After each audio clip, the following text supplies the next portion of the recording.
And the reason was my grandfather was Shomer Shabbos. My parents were secular.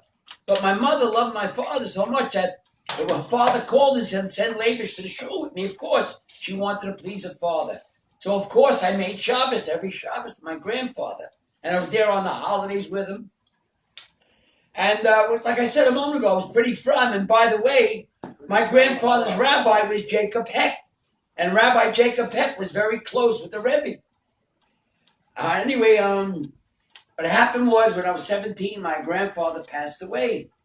So I lost everything. I felt, well, I have to go off to shul, I have to lay tefillin, and wear yarmulke and say, and daven. What for? I said, who am I going to please? Before, I was pleasing my grandfather.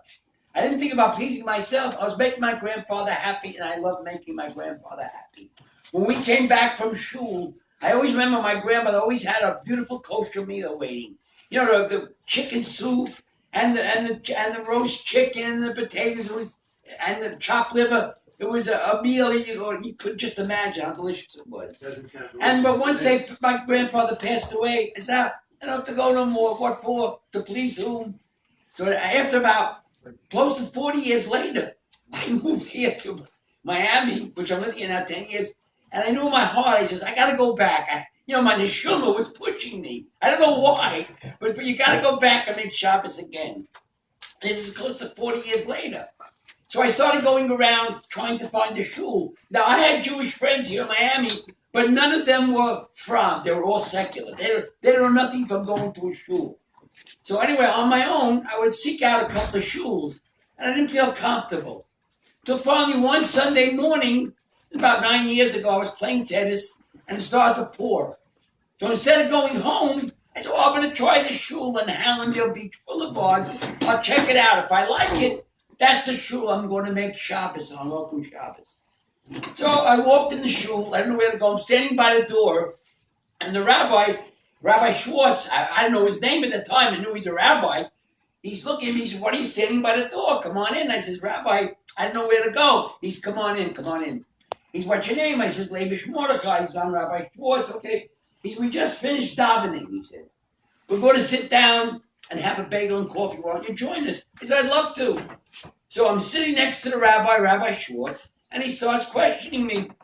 He said, you move here or you visited your parents? I said, no, my parents both passed away, Rabbi, and I moved here. And now I moved here, I'm looking for a place to make Shabbos, to welcome Shabbos.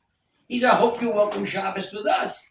So he said, by the way, when you were in Brooklyn, living in Brooklyn, who was your rabbi? I told him it was quite some years ago, over 30 years ago, when I used to go to the temple all the time on Shabbos. He said, who was your rabbi over there in Brooklyn? So I said, my rabbi was Jacob Hecht. Well, he stands up, the Rabbi Schwartz, he starts to laugh. So I said, Rabbi Schwartz, what I say so funny? I just mentioned who my rabbi was in Brooklyn. He's your rabbi, was the rabbi that married me. So I knew then that this is the temple, this is the shul that I have to go to welcome Shabbos, which I've been going there for the past 9 years. And in fact, that's how I met Rabbi Kiedman.